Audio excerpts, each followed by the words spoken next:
Also another, that the person who truly loves has made a commitment. Everybody say commitment. Commitment to be loving whether or not the loving feeling is present. So I think we are establishing very clearly that we cannot base our love on just how we feel, because feelings are fickle and feelings are fleeting. They won't be guaranteed to be there with you on the next day. All right, love is patient. That means love is willing to wait. Also, love is forgiving. And you know, when you do something wrong and you hurt somebody's feeling, you know, or they hurt yours, you should be able to forgive them. When my husband gets on my nerves, then, you know, I have to forgive him, right? Because I love him, so it's forgiving. Also, love is not jealous. That's true love. If you think you love somebody, I saw him looking at somebody else. Oh, she's trying to get too close to him. Not jealous. Love is not jealous. Love is free. It lets it go. Look, if it's yours, it'll come back to you. If it's not, it wasn't yours anyway. Love is also humble, and it's not boastful. It's not prideful, but it always exercises humility. Also, love is selfless. Similar to the other one, humble, but self is not selfish, but selfless. If you're selfish, that's not the time to get in a relationship, because the whole understanding, the background, the foundation of love is giving, and that's what it's about. Also, it is trustful, all right? And you need to trust the person. Okay, when you're in love, you should be able to trust the person, and that they're doing and saying whatever they're saying should be trustworthy. All right? Okay. Also, love is truthful. It tells the truth. How many of y'all want to be in a relationship that they just tell you the truth? That's what I'm talking about. That's so important, because it takes a whole lifetime to build up trust with somebody, but it takes a minute to lose it. So trustfulness is very important, very important. So these are some of the descriptions of love found in 1 Corinthians chapter 13. And of course, it is invincible. All right, we're going to introduce our next segment of video. And this time we're asking the question, what two characteristics do you appreciate in a mate? And I'm going to ask you first. What two characteristics do you appreciate Just in a mate? say one. What do you appreciate? Looks. All right. What else? Purpose. Truthfulness. What else? Integrity. I heard that. Dreams. Goals. Originality. Personality. What else? Spirituality. What up there? Responsibility. All right. In this section, I need somebody in this section. What do you appreciate? Don't let me come up there now. What? Ambition. All right, very good. All right, we're getting ready to play our responses from our experts.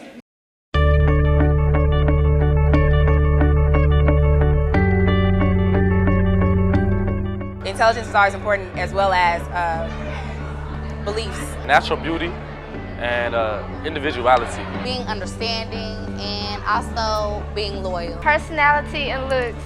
Gotta have a nice smile. Someone who's productive, know what they want in life. Pretty eyes, because I don't know, I feel like if I'm talking to you and I look you in the eye that I'm serious, so if I have something pretty to look at, you know, it's always good. A great personality. Loyalty and honesty. Female. Personality and a relationship with God. And alive. One, they have to be God-fearing. The other one, the personality just has to complement mine. My mama thinks it's weird, but I don't. You gotta be short. Not really short, but like mid-height, like, yeah. And a pretty smile. When it comes to being loyal, you definitely want that trust factor there. Without trust, there's nothing. Personality, because he has to make me laugh, you know. And looks, because I need to be attracted to him. And then another characteristic is for them to be loving. They gotta have style, like they gotta be stylish. I look for kindness, trust, responsibility, goal-oriented, humor, just a nice looking man about his business. That's really what I look for. Okay, so we're going to go to the next slide and talk about the 10 essential ingredients for healthy relationships. And I think we already heard some of them on the screen talked about. Honesty is very important. You don't want nobody to lie to you, right? That's right. Also, forgiveness is very important because we all will do something to get on the other person's nerves at some point, right? May hurt feelings. Communication, being able to talk to the person about tough topics or tender topics or just about anything is very important. And then we've already established trust is very important. One of the things I think we may not really realize a lot, but you need time apart. I mean, you can't be with them 24/7. You get on each other's nerves. So you need some time to miss them.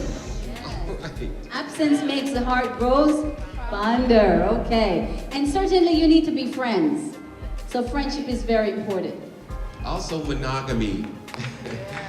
Can y'all clap for monogamy? Nobody wants to be cheated on. And then of course you need to have some similar values. All right? And patience. Being able to wait on the person to grow and to develop. Right, and then of course passion. You must have some type of chemistry. When we look at all those 10 that are on the screen, as you go on dates and as you develop relationships, do you develop them in these particular areas? Or is it just 10? What are some of the things that you do as you're with your significant other that develops honesty or forgiveness, or that you're able to see that inside them and in their lives? What is it that you do that helps develop trust or things like friendship or similar values? Those all are very important as we think about relationship building. All right, now let's talk about relationship stages. What are the stages in relationship? Can you tell me? I hear friendship. What else? Acquaintanceship? Okay. Oh.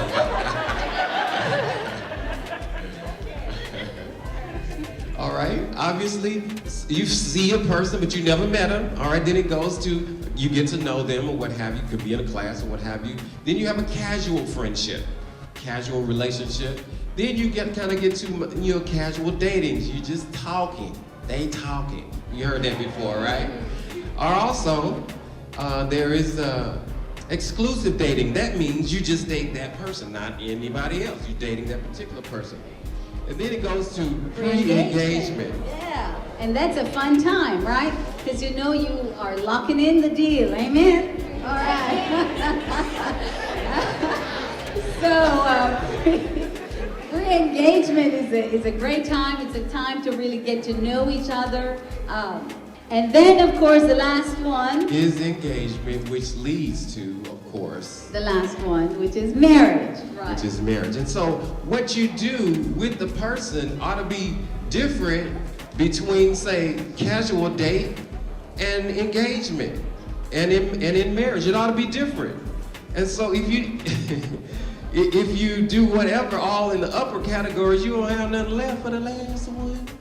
So we've got to understand these stages of relationships and accordingly, treat them accordingly. All right, now let's talk about the 6 biggest mistakes, okay, in beginning relationships. And this is from Barbara DeAngelis. And one of the big mistakes that we make is not asking enough questions.